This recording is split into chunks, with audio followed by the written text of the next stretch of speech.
ഇത് ഏതാണ്ട് ഒരു 200 കൊല്ലത്തോളം പഴക്കമുള്ള ഒരു കുളമാണ്. ഞങ്ങളുടെ തറവാട്ടിൽ തന്നെ കുളമാണ്.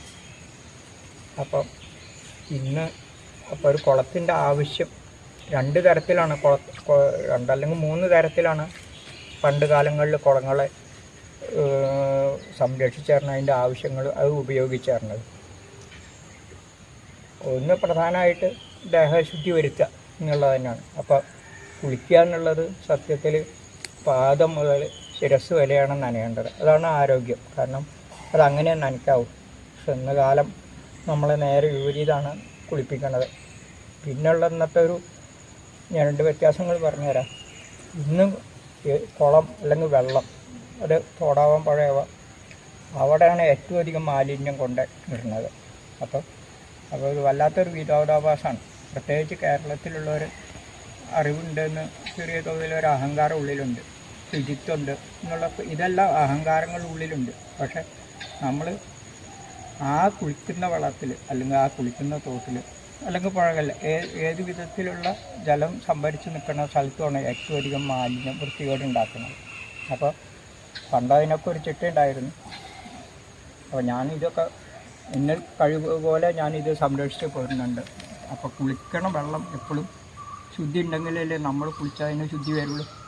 അപ്പോൾ ഈയൊരു കാര്യം കൂടി ഈ ഒരു അവസരത്തിൽ പറയാനും ജനങ്ങളോട് താല്പര്യപ്പെടുകയാണ്. കാരണം ഇന്നൊരു വലിയൊരു ഭവിഷ്യത്ത് തന്നെ അതാണ്.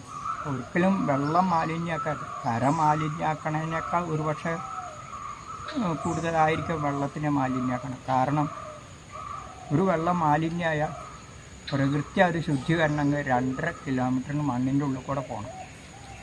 അപ്പോൾ ഇന്നതൊക്കെ പറഞ്ഞാൽ വല്ലാത്തൊരു വിരോധാഭാസം, ആഭാസ്തരം പോലെയാണ് തോന്നിക്കുക.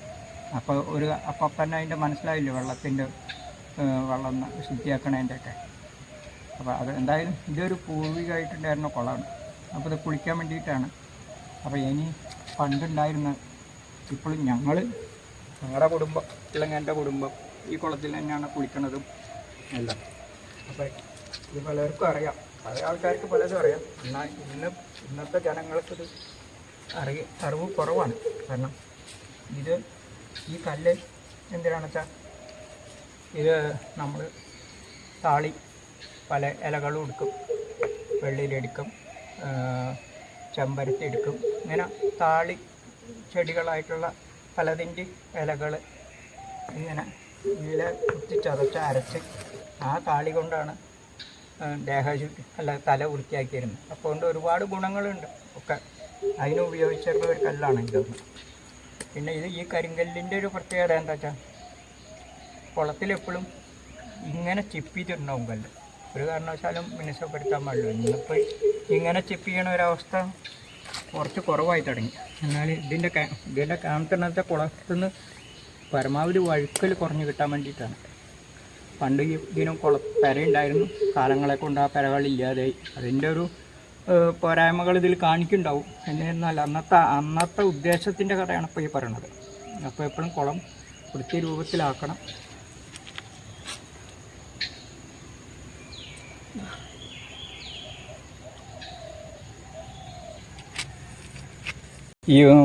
ഈ കുളത്തിനൊരു ആദ്യകാലങ്ങളിൽ പെരയുണ്ടായിരുന്നു. അത് കാലങ്ങളെ കൊണ്ട് അതിൻ്റെ സംരക്ഷിക്കാൻ ബുദ്ധിമുട്ട് കാരണം അത് നാശമായി പോയി. എന്നിരുന്നാലും ഞാൻ ഇതിൻ്റെ നാടൻ ഭാഷയിൽ പറയാം പൊത്ത് അല്ലെങ്കിൽ കൂടെ എന്നാണ് പറയുക. അതിൻ്റെ ഒരു കാര്യം കൂടി ഓർമ്മിപ്പിക്കാൻ പറയണമെന്ന് മാത്രമേ ഉള്ളൂ. ഇതിലാണ് പണ്ട് കാലങ്ങളിൽ എണ്ണയോ വാഗയൊക്കെ കുളിക്കാൻ വരുമ്പോൾ വെച്ച എണ്ണ. അന്ന് സോപ്പൊന്നും ഇല്ലല്ലോ. അന്ന് വാഗ അല്ലെങ്കിൽ തേക്കാനുള്ള എണ്ണകളോ തൈലങ്ങളോ. അതിനുവേണ്ടി ഇങ്ങനെ ഈ ചുമടുമ്പിലൊക്കെ 2-3 എണ്ണം ഉണ്ടാവും. ഇതിൻ്റെയൊക്കെ ആവശ്യം എന്താണ്? ഇത് സൂക്ഷിക്കാൻ വേണ്ടിയിട്ടായിരുന്നു ഉപയോഗിച്ചിരുന്നത്. പിന്നെ പിന്നെ ഞാൻ ശുദ്ധിയുടെ അല്ലെങ്കിൽ ദേഹശുദ്ധിയുടെ വിട്ടിട്ട് വെള്ളത്തിൻ്റെ മറ്റൊരാവശ്യത്തിനെ പറ്റി പറയാം. സാധാരണഗതിയിൽ ഇങ്ങനെ വലിയ കുളങ്ങൾ ഇതൊരു 25 സെൻറ്റോളം വലിപ്പമുള്ള ഒരു വലിയ കുളമാണ്.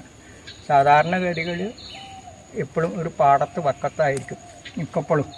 ഒന്നാമത് വെള്ളം കിട്ടാനും എളുപ്പം, പിന്നെ എന്നാൽ നിലനിർത്താനും എളുപ്പം.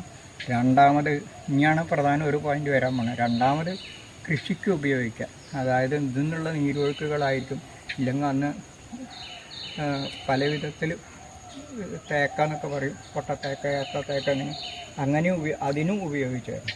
അപ്പോൾ ഒരേ കുളങ്ങളെ കൊണ്ട് തന്നെ മനുഷ്യൻ്റെ ഏറ്റവും തൊട്ട അടുത്ത അല്ലെങ്കിൽ ആവശ്യങ്ങൾ നിലനിർത്താൻ വേണ്ടിയിട്ടും കൂടിയായിരുന്നു ഇത്രയും വലിയ കുളങ്ങൾ സംഭരിച്ചിരുന്നത്.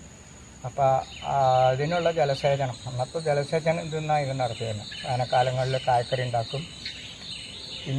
പിന്നെ രണ്ടാമത് ഇതിൻ്റെ ഒരു വലിയൊരു പരിസരം, ഇത്രയും ഒരു ജലസംഭരണി ഉണ്ടാകുമ്പോൾ ആ തൊട്ട വീടുകളിൽ കൂടെ അല്ലെങ്കിൽ തൊട്ട പ്രദേശങ്ങളിലെ വാട്ടർ ലെവൽ എപ്പോഴും കീപ്പില്ലായിരുന്നു. അല്ലാതെ ഇതൊരു വ്യക്തിയുടെ മാത്രം ഒരുപക്ഷെ മാത്രം ഉപയോഗിക്കാൻ വേണ്ടി ഉണ്ടാക്കിയിരുന്ന അന്നത്തെ കാലത്ത് ആ ദീർഘവീക്ഷണത്തിനെയാണ് നമ്മളിന്ന് കാണേണ്ടത്. പക്ഷേ എന്തോ നമ്മളിന്ന് അതും കൂടി തൂർത്ത് കഴിഞ്ഞാൽ അത്രയും സ്ഥലം കിട്ടുമല്ലോ എന്നുള്ള ചിന്താഗതി, ചുരുങ്ങിയ ചിന്താഗതിയിലേക്ക് എത്തിയിരിക്കുന്നു. പക്ഷേ ഞാൻ പറയാതൊക്കെ സംരക്ഷിക്കേണ്ട ആവശ്യമാണ്. ഇതിൽ നോക്കിയാൽ കാണും പല ജാതി നഷ്ടപ്പെട്ടുകൊണ്ടിരിക്കുന്ന പല ജാതിയുള്ള മത്സ്യങ്ങൾ ഇന്നിതൊക്കെ അപൂർവമായി തുടങ്ങി.